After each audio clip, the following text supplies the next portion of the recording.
फिर आगे surface tension और कैपिलरिटी पढ़ेंगे, ठीक है। तो ये फिजिक्स का अभी सीरीज चल रहा है हमारा। तो प्रेशर क्या होता है?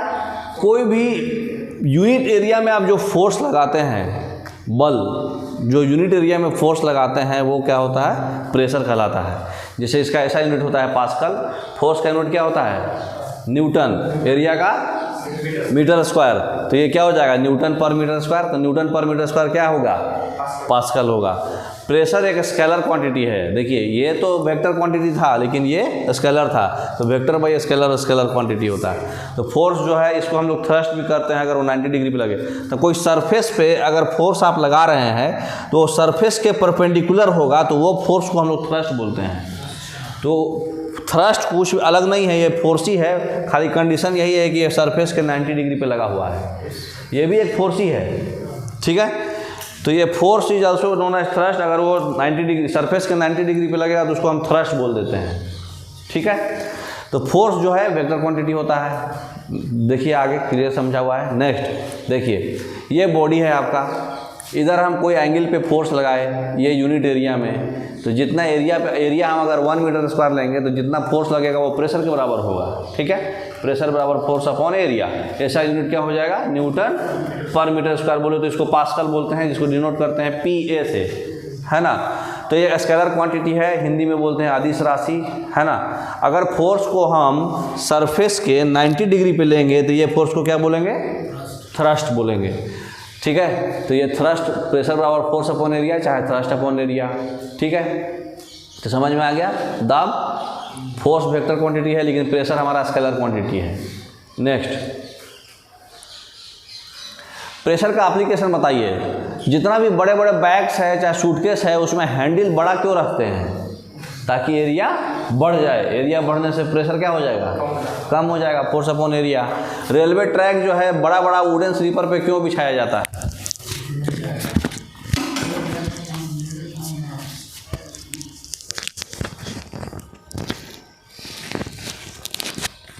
तो रेलवे ट्रैक जो है लास्ट साइड वुडन स्लीपर क्यों देते हैं? क्योंकि हमारे स्लीपर पे प्रेशर कम आना, क्योंकि एरिया हम बढ़ा देंगे। एरिया बढ़ा देंगे तो अच्छा एक चीज़ बताइए, किल, इसमें एग्जांपल नहीं दिया है, जो किल होता है जिसको आप हैमरिंग करके दीवार में छेद करते हैं, उसका नीडल को पॉइंटेड क्यों दिया जाता है? क्योंकि उसका प्रेशर बढ़ जाए तो आसानी से वो नीडल जो है ज़्यादा प्रेशर तुरंत दीवार पे लग जाए, वो अंदर चला जाए, ठीक है ना। तो एरिया कम जाएगा ना उसका, नीडल का। तो नीडल का हम लोग पॉइंटेड क्यों बनाते हैं? एरिया को कम करने के लिए। नेक्स्ट देखिए बताए हुए है ना, pressure equal to force upon area. Force बढ़ाएंगे तो प्रेशर बढ़ेगा, एरिया घटाएंगे तो प्रेशर बढ़ेगा, जैसे नीडल है। एटमॉस्फेरिक प्रेशर, एटमॉस्फेरिक प्रेशर क्या होता है? जो प्रेशर जो है मरकरी अगर 0 डिग्री सेल्सियस पे 45 डिग्री लैटिट्यूड पे सी लेवल पर जो प्रेशर 76 सेंटीमीटर लेंथ का अगर मरकरी कॉलम लगा रहा है उसको बोलते हैं एटमॉस्फेरिक प्रेशर। मतलब एक एटीएम कितना होता है? 76 सेंटीमीटर लेंथ का। प्रेशर बराबर होता है ρGH, है ना, ρGH। तो डेंसिटी हमारा अगर मरकरी लेंगे तो 76 सेंटीमीटर H आएगा उसका। मरकरी का डेंसिटी कितना होता है? 13,600 kg पर मीटर क्यूब, और पानी का होता है 1000 kg पर मीटर क्यूब। तो अगर मरकरी लेंगे 0 डिग्री सेल्सियस पे लेंगे, लैटिट्यूड रखेंगे 45 डिग्री मीन सी लेवल पर, तो कितना बढ़ेगा वो? 76 सेंटीमीटर बढ़ेगा एक एटीएम आने के लिए। ये कौन बताए थे? टॉरिसेली एक्सपेरिमेंट किए थे तो बताए थे। आगे पढ़िएगा। तो एटमॉस्फेरिक प्रेशर कितना हुआ? जो 76 सेंटीमीटर कॉलम जो मरकरी ऊपर चढ़ा, अगर एरिया हम लोग 1 सेंटीमीटर स्क्वायर ले रहे हैं तो जो उसका वेट होगा वही एटमॉस्फेरिक प्रेशर होगा, ठीक। तो ऐसा यूनिट क्या होता है? मरकरी वाला एटमॉस्फेरिक प्रेशर लगे तो बार होगा, ठीक है ना। तो बार एक एटीएम में होता है 1.01 बार। तो बड़ा कौन हुआ? एटीएम की बार। एटीएम बड़ा हुआ ना, एटीएम इसको एक से ज़्यादा है ही। एक बार में होता है 10⁵ पास्कल और एक एटीएम में 760 टॉर। या mm में लिए तो जितना mm आएगा उतना ही टॉर आएगा, क्योंकि टॉरी शेली साहब एक्सपेरिमेंट किए थे तो उनके नाम पर ये एक्सपेरिमेंट हो गया। ये नापते हैं कैसे हैं एटमॉस्फेरिक प्रेशर को, हम लोग बैरोमीटर से नापते हैं।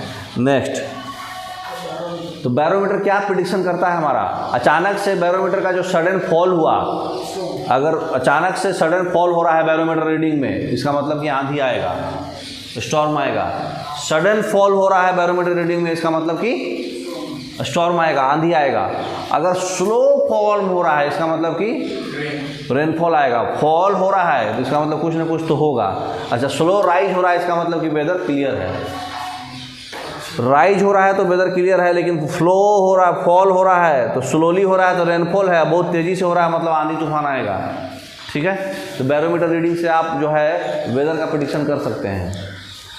तो वेरिएशन इन एटमॉस्फेरिक प्रेशर क्या होता है, अल्टीट्यूड ज़्यादा ऊपर जाएंगे तो एटमॉस्फेरिक प्रेशर क्या हो जाएगा, कम हो जाएगा। देखते हैं बॉइलिंग पॉइंट कम जाता है ऊपर जाने पे, काई कि एटमॉस्फेरिक प्रेशर बॉइलिंग पॉइंट क्या होता है, ऐसा टेम्परेचर जिस टेम्परेचर पे वेपर प्रेशर जो लिक्विड का है एटमॉस्फेरिक प्रेशर के बराबर हो जाए। तो वेपर प्रेशर तो सेम ही आएगा कोई भी लिक्विड का, और वहाँ अगर हाई एल्टीट्यूड पे जाइएगा तो एटमॉस्फेरिक प्रेशर क्या हो जाएगा, कम जाएगा। तो एटमॉस्फेरिक प्रेशर कम बनने की वजह से वेपर प्रेशर जल्दी है एटमॉस्फेरिक प्रेशर के बराबर आ गया, तो जल्दी आ गया, इसका मतलब बॉइलिंग पॉइंट कम गया। तो the temperature at which vapour pressure is equal to atmospheric pressure is called boiling point of that liquid. तो बॉइलिंग पॉइंट यहाँ पे हाई एल्टीट्यूड पे कम जाता है, इसलिए जल्दी से खाना पकता ही नहीं है, क्योंकि जो चीज़ जितना लेवल पे बॉयल होना है उतना ही पे होगा ना वो, लेकिन वहाँ पर बॉयल जल्दी हो जा रहा है तो अच्छा खाना पकता नहीं है। तो it is difficult to cook on mountains, mountains में खाना पकाना डिफ़िकल्ट होता है, यही वजह है, क्योंकि उसका बॉइलिंग पॉइंट कम गया एटमॉस्फेरिक प्रेशर कमने की वजह से। क्योंकि बॉइलिंग पॉइंट क्या होता है, ऐसा टेम्परेचर जिस टेम्परेचर पे हमारा एटमॉस्फेरिक प्रेशर वेपर प्रेशर के बराबर हो जाए। ठीक है ना। तो the fountain pain of passenger, passenger का जो फाउंटेन पेन है वो उसका जो क्या बोलते हैं इंक जो है जो लिखने का काम आता है वो एटमॉस्फेरिक प्रेशर में हाँ, जैसे नाक से खून निकलता ना वैसे उससे भी खून निकल जाता है। तो फाउंटेन पेन जो होता है वो एरोप्लेन में लीक्स करने लगता है हाइट पे जाने पे, यही वजह है, क्योंकि एटमॉस्फेरिक प्रेशर हमारा वेरी कर जाता है तो हाइट पे जाने पे कम जाता है। देखिए बैरोमीटर का फिगर देखिए, ऐसा रहता है, ऐसा रीडिंग चढ़ता है और यहाँ से पता चल जाता है कि घटेगा, स्ट्रांगली रेट से घटेगा तो स्टॉर्म है, धीरे धीरे घटेगा तो रेन है, और बढ़ेगा तो फेयर है। हाँ,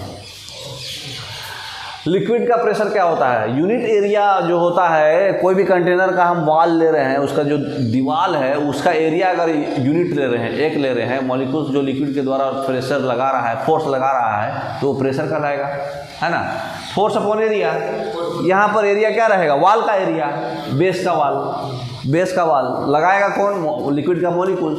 फोर्स कौन लगाएगा, लिक्विड का मॉलिक्यूल्स। तो P बराबर रो जी एच, हम रो जी एच से याद किए हैं, आप जो से याद कर लीजिए। ठीक है, रो क्या होता है, डेंसिटी होता है, और ये एच होता है डेप्थ, लिक्विड के नीचे सरफेस से नीचे कितना डेप्थ गया, जी एक्सेलेरेशन ड्यू टू ग्रेविटी। तो यहाँ रो के जगह पे जो है डी लिखा है, ठीक है ना। तो P बराबर रो जी एच माइंड में सेट है, इसलिए हम P बराबर रो जी एच ही बोलते हैं। तो अगर कोई लिक्विड स्टैटिक है तो सेम हॉरिजॉन्टल लेवल पे प्रेशर जो होगा सारे डायरेक्शन में सेम होगा। अगर स्टैटिक है, हिल नहीं रहा है तो प्रेशर जो होता है उसके शेप और साइज़ पे डिपेंड नहीं करता कि किस कंटेनर में रखा गया है। प्रेशर किस पे डिपेंड करता है, जो उसका लिक्विड का जो कॉलम आया, हाइट कितना गया उस पर है, उसके डेंसिटी पे। तो उसके दो ही चीज़ है ना जी, प्रेशर जी तो फिक्स रहेगा 9.8 मीटर पर सेकंड स्क्वायर, तो रो और जी मैंने डेंसिटी और एच, तो डेंसिटी पे डिपेंड करेगा, एच पे, साइज उस पर डिपेंड नहीं करेगा। आप एक बड़ा सा कंटेनर रख दो चाहे छोटा रख दो, उसका एरिया उतना ही आ जाएगा।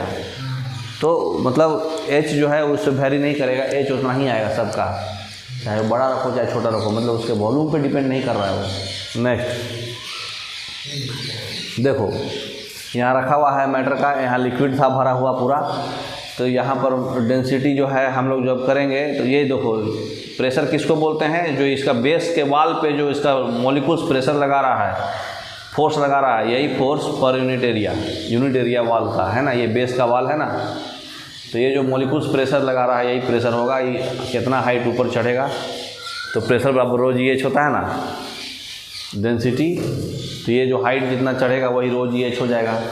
ठीक, तो यहाँ पर लिक्विड है, यहाँ पर गैस है, यहाँ पर सॉलिड है। अंतर क्या है, सॉलिड में मॉलिक्यूल्स जो है क्लोजली स्पेस्ड है, थोड़ा फ्री है, बिल्कुल फ्री है, ये दारू पी के टाइट है। तो सॉलिड लिक्विड गैस का मतलब समझ में आता है आपको। नेक्स्ट, पास्कल्स लॉ यही बोलता है कि अगर हम ग्रेविटेशनल फोर्स को नहीं नेग्लिजिबल मान ले रहे हैं तो इक्विलिब्रियम कंडीशन अगर होगा तो जितना भी पॉइंट हो लिक्विड के कहीं भी प्रेशर सेम रहेगा।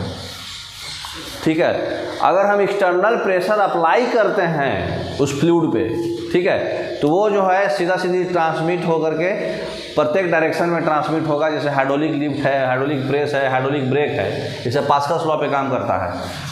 मतलब प्रेशर बराबर रो जी एच होता है, तो प्रेशर सारे डायरेक्शन में सेम होगा, उसका हाइट भी सेम आएगा। तो कहने का मतलब कि अगर इधर हम क्या किए, हाइड्रोलिक लिफ्ट का यूज क्या करेंगे, प्रेशर जानते हैं कि हम इधर भी और इधर भी प्रेशर सेम आएगा, हम क्या करेंगे कि यहाँ पे जो है एक ऐसा सिस्टम सेट करेंगे। कभी देखें हैं कार का धुलाई उलाई होता है, तो कार का धुलाई होता है तो उसको जो है हाइड्रोलिक लिफ्ट पे लगा देता है, यहाँ पे बटन दबाता है तो सीधे उठ जाता है कार, उतना बड़ा कार उठ जाता है।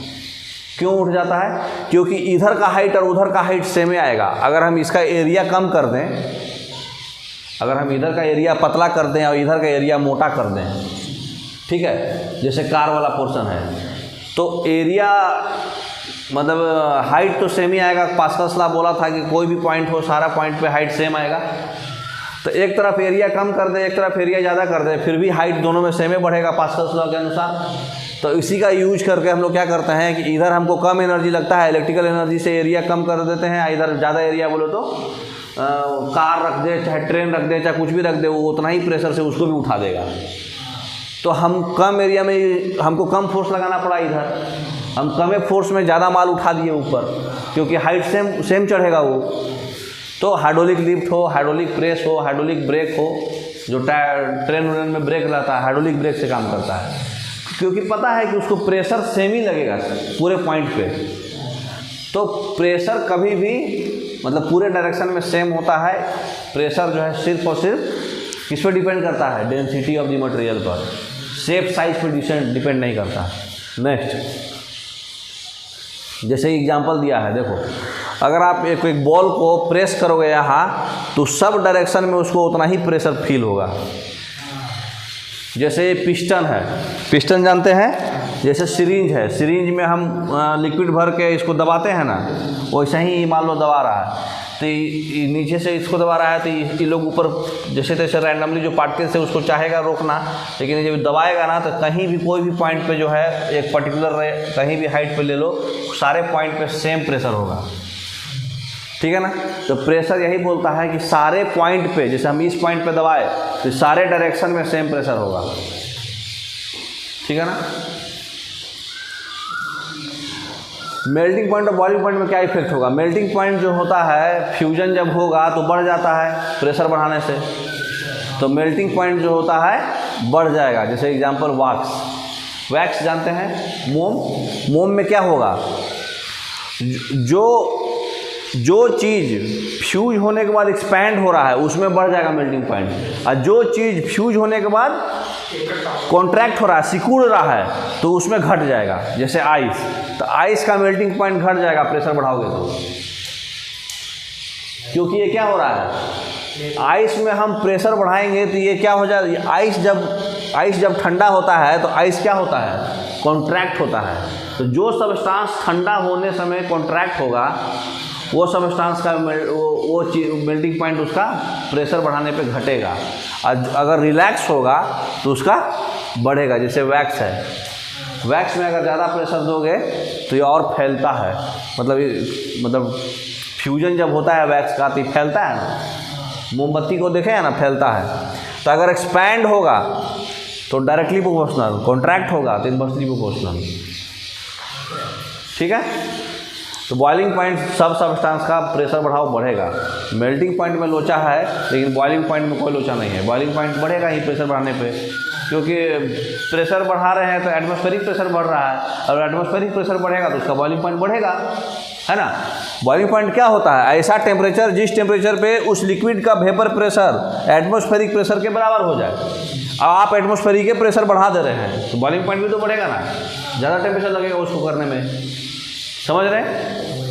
तो बॉइलिंग पॉइंट तो हमेशा बढ़ेगा, लेकिन जो सब्सटेंस फैल जाता है फ्यूजन में वो सब्सटेंस का बढ़ेगा प्रेशर बढ़ाने पे, लेकिन जो सब्सटेंस कॉन्ट्रैक्ट करता है फ्यूजन पर वो सब्सटेंस का प्रेशर बढ़ाने पे घट जाएगा। तो आइस का अगर आप प्रेशर बढ़ाइएगा तो आइस का जो है मेल्टिंग पॉइंट घट जाएगा, कम टेम्परेचर पे ही मेल्ट हो जाएगा वो। लेकिन वैक्स का अगर आप मेल्टिंग पॉइंट बढ़ाइएगा, प्रेशर बढ़ाइएगा तो वैक्स का मेल्टिंग पॉइंट बढ़ जाएगा। माने फैलने से एक्सपैंड और कॉन्ट्रैक्ट याद रखिएगा। नेक्स्ट,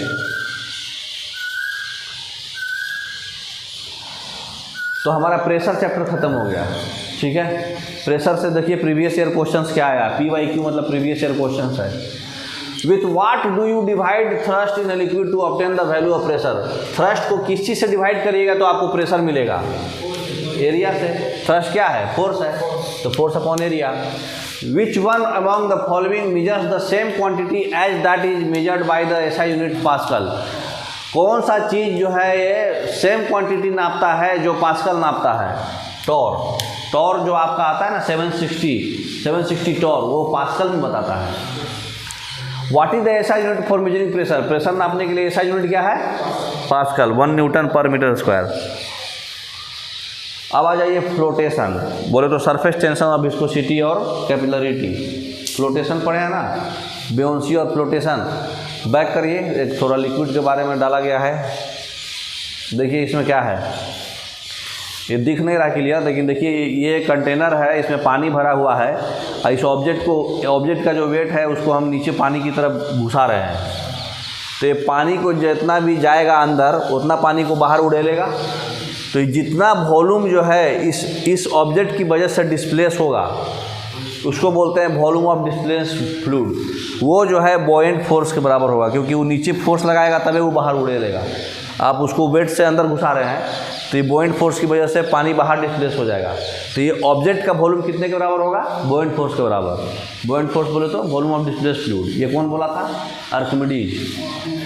पढ़ेंगे अभी। नेक्स्ट देखिए, तो फ्लोटेशन क्या होता है, पहला इसमें टर्म समझना है हमको, बॉयेंट फोर्स। बॉयेंट फोर्स क्या होता है, जो अपवर्ड फोर्स कोई ऑब्जेक्ट पे हम लगाते हैं, लगता है जब वो लिक्विड में अगर इमर्ज किया जाए ऑब्जेक्ट तो अभी दिखाए थे फिगर, जो ऑब्जेक्ट को हम अगर लिक्विड में इमर्ज करेंगे तो जो अपवर्ड फोर्स उस बॉडी पे लगेगा उसको बोलते हैं बॉयेंट फोर्स, या फिर अप थ्रस्ट, या फिर बोयोंसी, जो भी बोलो इसको। अप थ्रस्ट भी बोलते हैं क्योंकि परपेंडिकुलर तो सरफेस है तो थ्रस्ट है, और ऊपर की ओर लग रहा है थ्रस्ट, इसलिए अप थ्रस्ट है।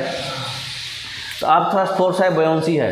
तो ये कितना के बराबर होता है, जो लिक्विड डिस्प्लेस हो गया बॉडी के द्वारा, जो ऑब्जेक्ट आप इंटर किए अंदर तो उसकी वजह से कुछ पानी निकल गया होगा बाहर, तो जितना लिक्विड डिस्प्लेस हुआ उस बॉडी की वजह से वो उसका जो वेट होगा वही बराबर होगा बॉयेंट फोर्स के। समझ में आ रहा बात। तो ये जो है कहाँ पे लगता है बॉयेंट फोर्स, जो डिस्प्लेस्ड लिक्विड है, जो लिक्विड निकल गया माल, उसके सेंटर ऑफ ग्रेविटी पे लगता है। ठीक है, बैक कीजिए, समझाते हैं। देखिए आगे आगे आगे डालिए। ये जैसे मान लीजिए हम इधर 5 kg माल डाले, ठीक, और यहाँ पे इसको खोल के रखे थे कि डालने पे पानी जो एक्स्ट्रा गिरेगा इसमें आ जाना, ठीक है। तो हम 5 kg इधर लगाए तो हमको इधर से बॉयेंट फोर्स मिला 2 kg का, ठीक है। तो 2 kg का बॉयेंट फोर्स मिलेगा तो ये 5 kg का जो मटेरियल जो आएगा वो 2 kg का माल इसमें घुसा देगा, बाहर फेंक देगा। तो बॉयेंट फोर्स जो है इस कितना का वजन का बॉयेंट फोर्स 2 kg था, इसका मतलब कि 2 kg हमारा wait of the fluid displace होगा। तो जो डिस्प्लेस फ्लूइड है जो बाहर निकल गया वो उसका जो वेट है वो बॉयेंट फोर्स है। हाँ, समझ गए। तो ये सबसे पहले स्टडी कौन किया था, आर्किमिडीज। तो जो डिस्प्लेस लिक्विड जो उसमें आया उसका सेंटर ऑफ ग्रेविटी पे बॉयेंट फोर्स लगता है। तो वॉल्यूम ऑफ द ऑब्जेक्ट पे डिपेंड करता है जो हम इमर्ज कर रहे हैं, और जो लिक्विड है जिस लिक्विड में हम इमर्ज कर रहे हैं उसके डेंसिटी पे भी डिपेंड करता है बॉयेंट फोर्स। तो बुओयंट फोर्स किस पे डिपेंड करता है? जो ऑब्जेक्ट इमर्ज कर रहे हैं उसके वॉल्यूम पे, वेट पे नहीं। और जो जिस लिक्विड में उसको इंटर कर रहे हैं, इमर्ज कर रहे हैं, उसके डेंसिटी पर। ये आर्किमिडीज शावर बताए थे, क्योंकि इसी के वेट पे जो है वो डिस्प्लेस वॉल्यूम, दोनों का गुना करिएगा वॉल्यूम। आगे पढ़िएगा, समझ में आएगा। आगे पढ़िए, हाँ आगे पढ़िए और निकालिए आगे। प्रिंसिपल ऑफ फ्लोटेशन क्या होता है? यही है आर्किमिडीज प्रिंसिपल। देखिए, कोई भी ऑब्जेक्ट जो है लिक्विड में फ्लोट कब करेगा? जब जो ऑब्जेक्ट जो आप घुसा रहे हैं अंदर is equal to the weight of the liquid displace by it. जो लिक्विड आप कोई बॉडी को अंदर किए तो उसकी वजह से पानी बाहर निकल गया, तो जितना पानी बाहर निकल गया इसका जो वजन है ये ऑब्जेक्ट के वजन के बराबर होगा, तो वो ऑब्जेक्ट क्या करेगा? फ्लोट करेगा। अगर weight of the object is equal to weight of displace liquid, then buoyant force is equal to weight of the object. जो लिक्विड डिस्प्लेस हो रहा है उसका वेट बुओयंट फोर्स होता है, बस जान जाइए। लिक्विड डिस्प्लेस जितना भी हो जाए, तो बुओयंट फोर्स अगर ज़्यादा है, अगर बराबर है तो ठीक है, ज़्यादा है बुओयंट फोर्स तो फ्लोट करेगा, लेकिन कम जाएगा तो डूब जाएगा बॉडी, है ना। नेक्स्ट, तो व्हेन एन ऑब्जेक्ट फ्लोट और सिंक, डूबेगा कब? ऑब्जेक्ट डूबेगा कब? अगर density of the object greater than the density of the liquid. क्यों? क्योंकि इसका वेट क्या हो जाएगा? वेट ऑफ द ऑब्जेक्ट जो होगा ज़्यादा हो जाएगा जो लिक्विड डिस्प्लेस है उसके वेट से। डेंसिटी मतलब वेट क्या होता है? Mass into gravity. मास क्या होता है? Density into volume. जानते ना इतना चीज़? तो डेंसिटी इंटू वॉल्यूम, तो वॉल्यूम तो सेम ही रख रहे हैं हम, तो डेंसिटी इंटू वॉल्यूम इंटू जी, तो डिपेंड तो सिर्फ और सिर्फ डेंसिटी पर है, वेट का। तो वेट ऑफ द ऑब्जेक्ट जो लिक्विड के वेट से अगर ज़्यादा है तो बॉडी क्या हो जाएगा? डूब जाएगा। क्यों? क्योंकि जो हमारा बुओयंट फोर्स कम जाएगा। क्योंकि बुओयंट फोर्स क्या होता है? जो लिक्विड है, जो जितना डिस्प्लेस हुआ उसका वजन, है ना, तो इसका वजन तो हमारा कम जाएगा ना, तो बुओयंट फोर्स कम जाएगा। इसका डेंसिटी ज़्यादा है, इसका मतलब वजन ज़्यादा हो जाएगा। इसका मतलब कि जो नीचे की ओर फोर्स लग रहा है वेट, ये ऑब्जेक्ट का माल है तो वो ज़्यादा हो जाएगा, और ये लिक्विड वाला माल जो है ऊपर की ओर बुओयंट फोर्स लग रहा है, जो डिस्प्लेस हुआ माल, तो वो हमारा कम जाएगा। तो वेट अगर ज़्यादा हो गया ऑब्जेक्ट का तो डूब जाएगा। इसलिए वो सारा कुछ डेंसिटी पे डिपेंडेंट है। तो object will flow if density of the object या तो कम हो या बराबर हो लिक्विड के डेंसिटी से। ठीक है। सेंटर ऑफ ग्रेविटी बॉडी और centre of gravity of the liquid displace ये सेम वर्टिकल लाइन में होना चाहिए, तब वो न्यूट्रल इक्विलिब्रियम में होगा। कहने का मतलब क्या है, अगली स्लाइड में समझ में आ जाएगा और समझा देंगे। मेटा सेंटर जब समझाएंगे ना तो समझा देंगे। देखो मेटा सेंटर क्या होता है, ये है हमारा पीला बिंदु, ये है हमारा सेंटर ऑफ ग्रेविटी। ठीक है, पीला वाला डॉट क्या है? सेंटर ऑफ ग्रेविटी है। हाँ ठीक है, तो सेंटर ऑफ ग्रेविटी है ये ऑब्जेक्ट का। अब हम क्या किए, इसको पानी में घुसाए, तो हमारा पानी में तो इतना पार्ट घुसा था, है ना, तो इसका आधा जहाँ आएगा वो सेंटर ऑफ बेउंसी होगा, क्योंकि जो डिस्प्लेस फ्लूइड है, डिस्प्लेस फ्लूइड के सेंटर ऑफ ग्रेविटी को हम लोग बोलते हैं सेंटर ऑफ बेउंसी। तो जितना पार्ट पानी में है वही ना डिस्प्लेस होगा, तो उसका आधा है सेंटर ऑफ बेउंसी। तो ये नीला वाला जो है सेंटर ऑफ बेउंसी है, और ये सेंटर ऑफ ग्रेविटी है पूरे ऑब्जेक्ट का सेंटर। ठीक है, अब देखो ब्लैक डॉट जो है न्यू सेंटर ऑफ बेउंसी है। अब हम क्या किए, इसको थोड़ा सा टिल्ट कर दिए। तो जब हम टिल्ट करेंगे तो हरा वाला जो है थोड़ा सा शिफ्ट होकर यहाँ पहुँच जाएगा।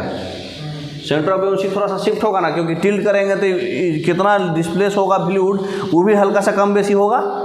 तो कम बेसी होगा तो हरा वाला थोड़ा सा शिफ्ट हो जाएगा। तो जो हरा वाला शिफ्ट हो जाएगा तो जो डिस्प्लेस फ्लूइड है, और हमारा जो है नॉर्मल लाइन अगर इसको हम मिलाते तो ऐसे मिलाते, एक बार बोर्ड ले आओ, हम बोर्ड से समझा देते हैं। क्योंकि देखिए इसको समझने के लिए समझिए, क्योंकि ये समझिएगा तभी, नहीं तो क्वेश्चन बहुत घुमा घुमा के पूछेगा। ये है हमारा लिक्विड, ये लिक्विड है। अब ये लिक्विड में हम ये बॉडी को रखे थे, मान लीजिए, टेक्निकल मत समझिए, सिंपल बॉडी समझिए। ठीक है, तो इसका सेंटर ऑफ ग्रेविटी कहाँ पे आएगा, मतलब ये बॉडी के सेंटर जहाँ पे आएगा ये आएगा, है ना। हाँ ये सी होगा। अब बेयोंसी का सेंटर ऑफ ग्रेविटी क्या होगा, जितना पार्ट डूबा हुआ है उसका आधा, सिर्फ इसका आधा, तो इसका आधा कहाँ पे जाएगा, मान लीजिए यहाँ पे आया, ठीक है, ये मान लीजिए हो गया बी, बेयोंसी का सेंटर, मैंने डिस्प्लेस जो वॉल्यूम डूबा हुआ है उसका सेंटर ऑफ ग्रेविटी होता है, ठीक। अब हम क्या किए, इसको टिल्ट कर दिए, यहाँ से फोर्स दे करके इसको रोटेट कर दिए, तो ये हमारा बॉडी जो है अब ऐसे हो गया, ठीक है। लेकिन किसी भी बॉडी का सेंटर ऑफ ग्रेविटी तो नहीं बदलता है, तो सेंटर ऑफ ग्रेविटी तो आपका वही का वही है, ठीक है, सी। लेकिन आपका बेयोंसी तो बदल जाएगा। बेयोंसी क्या हो जाएगा, जो इसका जो आधा वाला पोर्शन है यहाँ पे आ जाएगा बेयोंसी, माने इसका आधा पार्ट जो है यहाँ पे आ जाएगा बेयोंसी बी, ठीक है। तो पहले जो है वर्टिकल लाइन कैसा था, ऐसा वर्टिकल लाइन में ये होना चाहिए, ये ऑप्शन में अभी हम पढ़े थे कि हमारा बेयोंसी का सेंटर और ग्रेविटी का सेंटर एक वर्टिकल लाइन में रहना चाहिए। लेकिन अगर हम टिल्ट कर दिए तो अब तो ये ऐसे लाइन में हो रहा है टेढ़ा, अब तो टेढ़ा हो रहा है ना, तो अब हम सेंटर ऑफ बेयोंसी किसको बोलेंगे, तो उस कंडीशन में बोला है वो, उसमें कंडीशन दिया गया है, उस कंडीशन में जब ये लाइन टेढ़ा हो रहा है, माने वर्टिकल लाइन में नहीं रह रहा है, तो आप अपने से वर्टिकल लाइन बनाइए सेंटर ऑफ ग्रेविटी से पास करते हुए, सॉरी सेंटर से इसके, ठीक है, अपने से जो है हम इसके जहाँ पे कट रहा है वर्टिकल लाइन बनाएंगे, जहाँ पे दो वर्टिकल लाइन और ये टेढ़ा वाला लाइन कटेगा इसको बोलते हैं मेटा सेंटर। समझ में आया बात? तो वही है फिगर में, देखिए ये फिगर में क्या हो रहा है, ये हमारा लाइन था, शुरुआत वाला था ना, अब यहाँ से हम सेंटर ऑफ ग्रेविटी से पास करते हुए ये वाला वर्टिकल लाइन बनाए,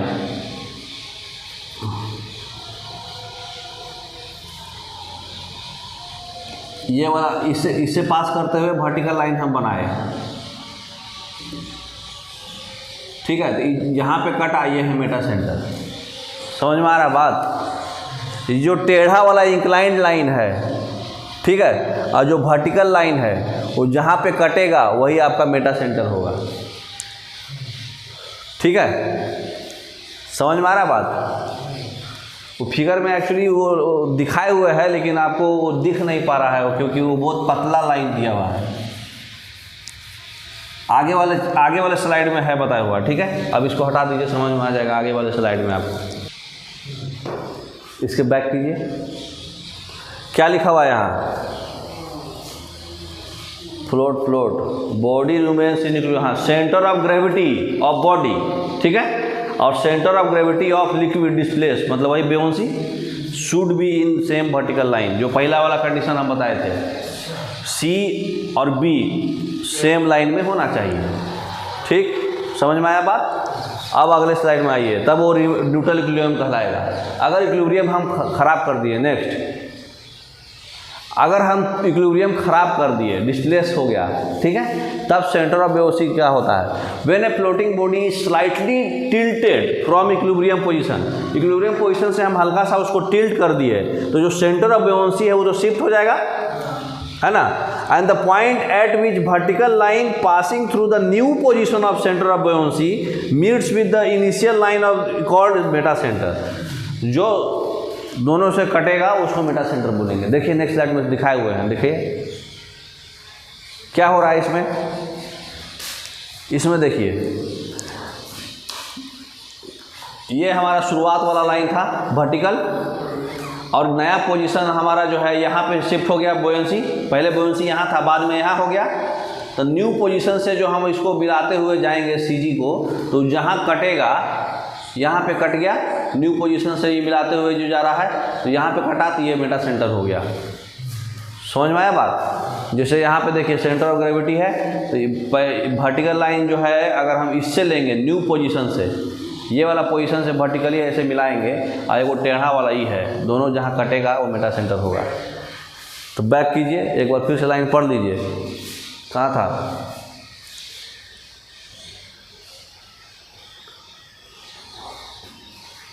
ऐसे तो वर्टिकल लाइन में हो गया था, तो न्यूट्रल इक्विलिब्रियम है। अगर हम इक्विलिब्रियम डिस्प्लेस कर दिए तो ठीक है। नेक्स्ट देखिए, बैक कीजिए, क्या बोल रहा है? The point at which vertical line passing through the new position of centre of buoyancy meets with the initial line called metacentre. Initial line जो था हमारा, और न्यू पोजीशन से हम एगो लाइन खींचेंगे, वो दोनों जहाँ कट जाए, ठीक है। नेक्स्ट, तो देखिए ये न्यू पोजीशन था, उससे मिला दिए, ठीक है। न्यू पोजीशन से हम इसको मिलाएंगे ऐसे, सीधा न्यू पोजीशन से सीधा लाइन खींचेंगे। इनिशियल लाइन हमारा ऐसे था, न्यू पोजीशन से हम सीधा लाइन खींचेंगे तो यहाँ पे जाके कटेगा, वो कटेगा ना। जैसे देखिए ये न्यू पोजीशन है, न्यू पोजीशन से सीधा लाइन खींचा, पहले शुरुआत ऐसा था तो यहाँ पे जाके कट गया। तो न्यू पोजीशन से आपको सीधा लाइन खींचना है। नेक्स्ट, स्टेबल इक्विलिब्रियम के लिए कंडीशन क्या क्या है? मेटा सेंटर हमेशा सेंटर ऑफ ग्रेविटी से ऊपर आना चाहिए, तब वो बॉडी स्टेबल होगा। सेंटर ऑफ ग्रेविटी से ऊपर होना चाहिए, MGB, यही 3 चीज़ रहता है। तो सेंटर ऑफ ग्रेविटी G है, ठीक है। तो line joining the centre of gravity of body बोले तो G, and centre of flotation बोले तो B शुड बी वर्टिकल। और जो लाइन होना चाहिए वो वर्टिकल होना चाहिए, ठीक है, तब वो बॉडी स्टेबल इक्विलिब्रियम में होगा। मेटा सेंटर हमेशा सेंटर ऑफ ग्रेविटी से ऊपर आया तो। डेंसिटी क्या होता है? मास बाई वॉल्यूम, ठीक है, kg/m³। ऐसा यूनिट kg/m³, CG ग्राम/cm³। ये हमारा सब्सटेंस के प्यूरिटी को बताएगा। मैक्सिमम डेंसिटी पानी का कब होता है? 4 डिग्री सेल्सियस पे। 1000 kg होता है 4 डिग्री सेल्सियस पे। नेक्स्ट, रिलेटिव डेंसिटी क्या होता है? कोई भी 2 सब्सटेंस का डेंसिटी, अगर हम पानी के रिस्पेक्ट में देख रहे हैं कोई सब्सटेंस का, तो density of substance by density of water कब का? 4 डिग्री वाले पे। 4 डिग्री पे हमको पता है कि 1000 होगा, 1000 kg/m³ होगा, तो डेंसिटी ऑफ सब्सटेंस बाई 1000 होगा रिलेटिव डेंसिटी, ठीक है।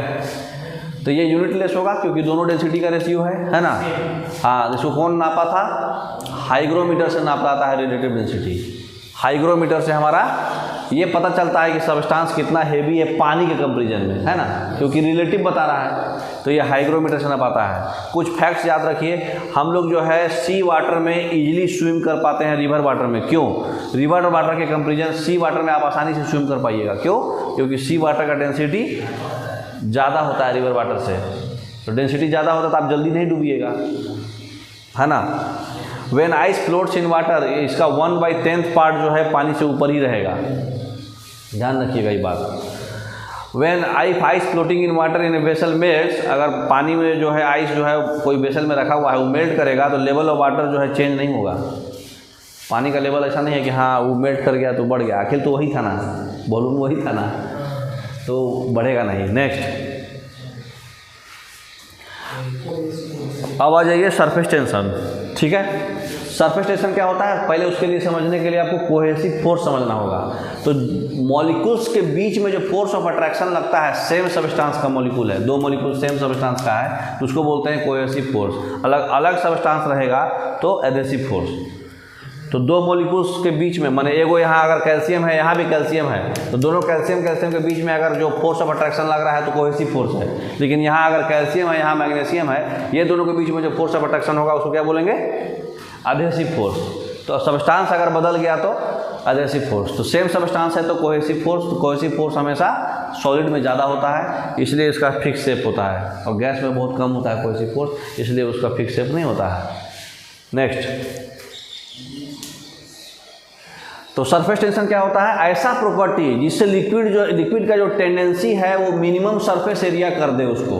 तो मिनिमम सरफेस एरिया के लिए हमको उसको स्फीयर बनाना पड़ेगा।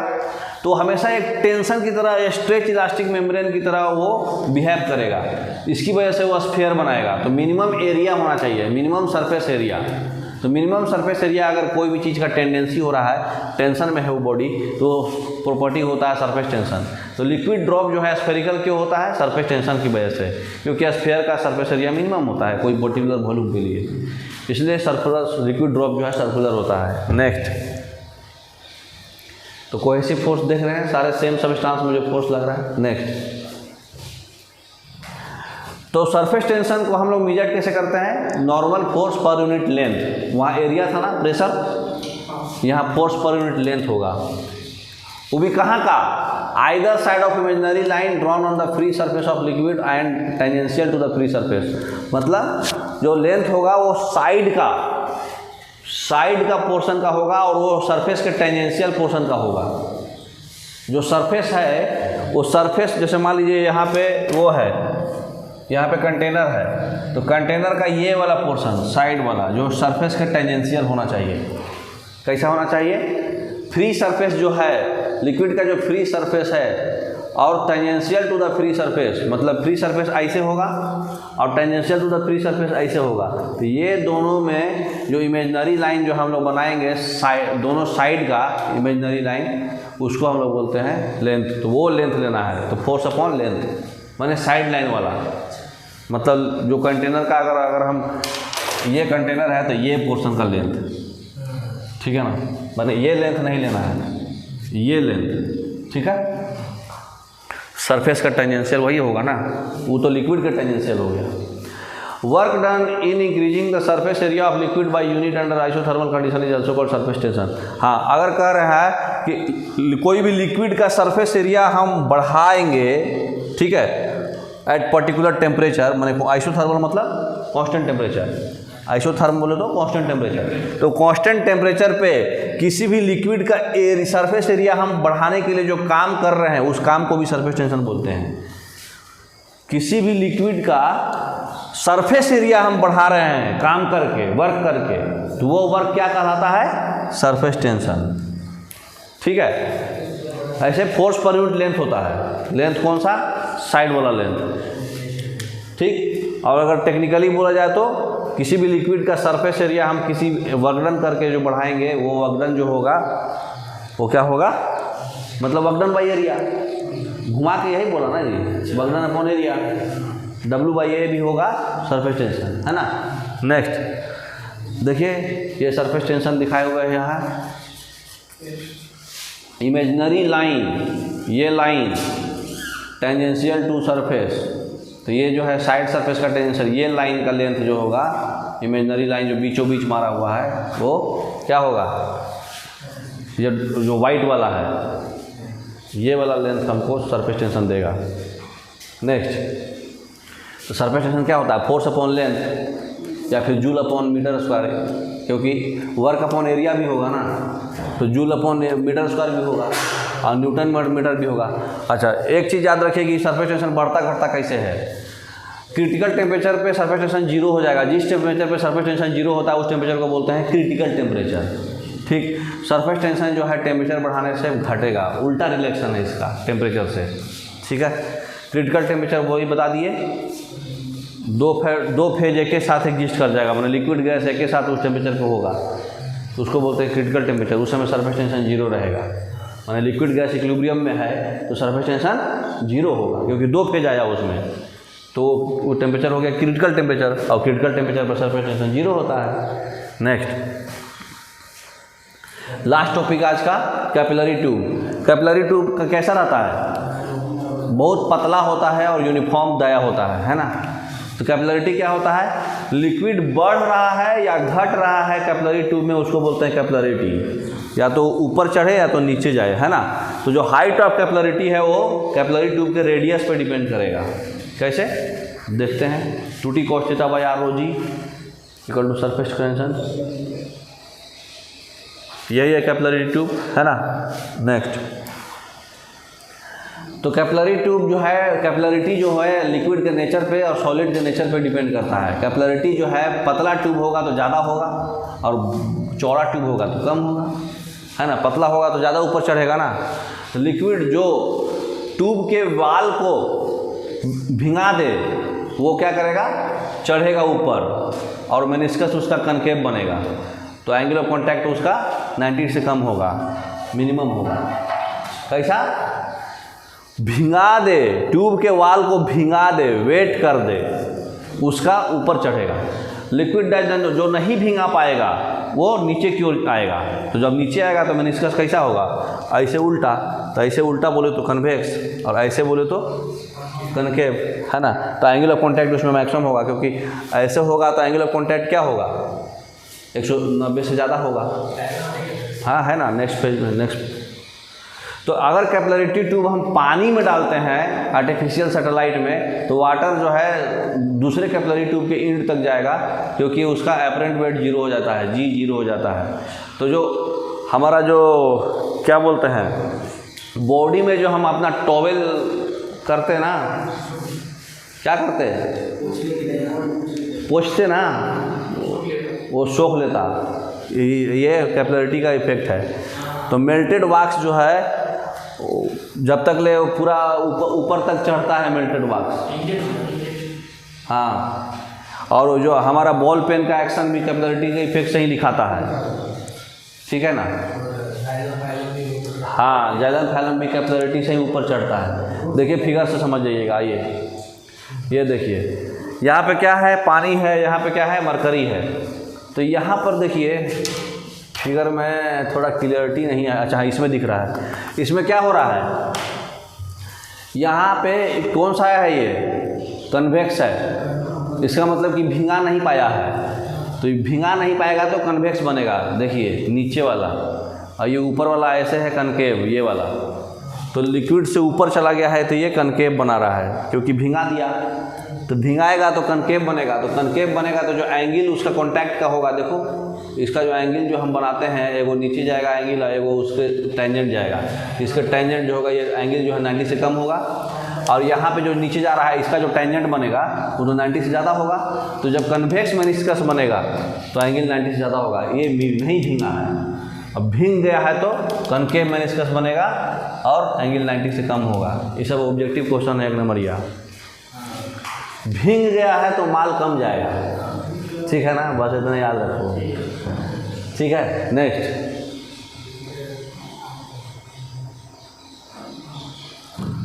कैपिलरी एक्शन का एग्जांपल देखिए क्या क्या है। ब्लॉटिंग पेपर जो है इंक सोख लेता है कैपिलरिटी से। जो लैंप में जो ऑयल होता है वो ऊपर राइज करता है कैपिलरिटी से। जो प्लांट्स का जो रूट हेयर्स है वो पानी खींच लेता है सॉइल से।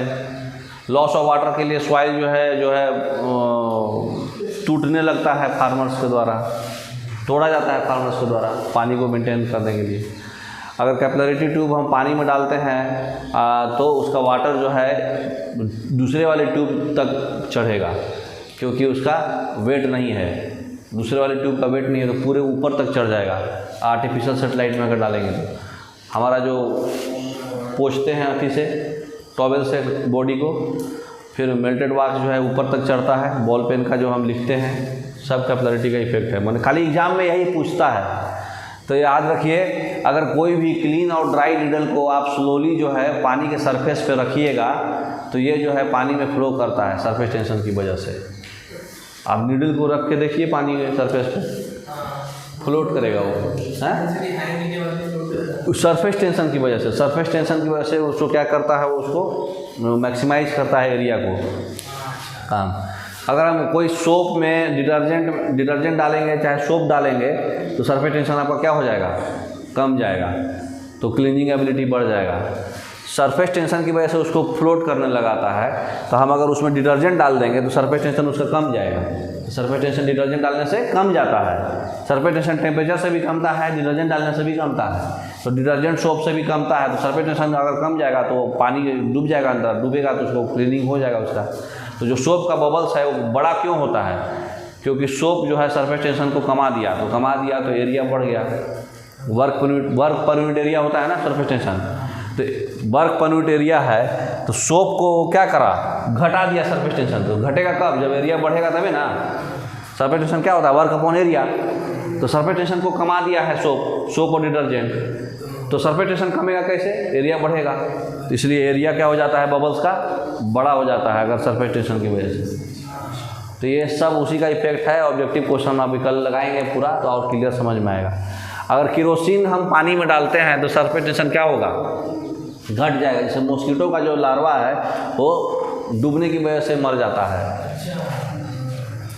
ठीक है। जो गरम गरम सूप पीते हैं हम लोग, टेस्टी क्यों होता है? क्योंकि हाई टेम्परेचर पे सरफेस टेंशन हमारा लो होता है, तो सूप जो है पूरे टंग के स्पीड हमारे पार्ट में फैल जाता है, तो हमको ज़्यादा टेस्टी लगता है। तो सरफेस टेंशन जो है टेम्परेचर बढ़ने से कमता है। साल्ट अगर हम डिजॉल्व करेंगे पानी में तो उसका सरफेस टेंशन बढ़ेगा। एक सिंगल चीज़ ऐसा है जिसमें सरफेस टेंशन बढ़ा है, बाकी सब में कम रहा। सोप डाल दो कमेगा, टेम्परेचर बढ़ा दो कमेगा, केरोसिन डाल दो कमेगा, लेकिन साल्ट डालोगे तो बढ़ जाएगा। उसकी वजह से झाग चल जाएगा सर समुद्र में। हाँ, समुद्री पानी में। तो बताइए प्रीवियस ईयर क्वेश्चन बताइए, force of attraction between molecules of the same substance, कौन सा? Cohesive force. सेम सबस्टांस में जो फोर्स ऑफ अट्रैक्शन है कोहेसिव फोर्स होगा। Last slide, next. तो फ्लूइड का प्रॉपर्टी जानते हैं आप, density, mass upon volume, cohesive force, force of attraction between substance same. Specific volume क्या होता है? दो चीज़ का मतलब वॉल्यूम पर यूनिट मोल, मतलब मास पर यूनिट वॉल्यूम जो होता है ना डेंसिटी। तो स्पेसिफिक वॉल्यूम क्या होता है? दो चीज़ का रेशियो, कोई भी V1/V2 है ना।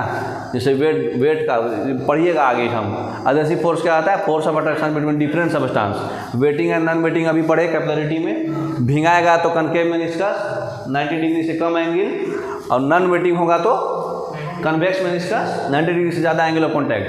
Specific gravity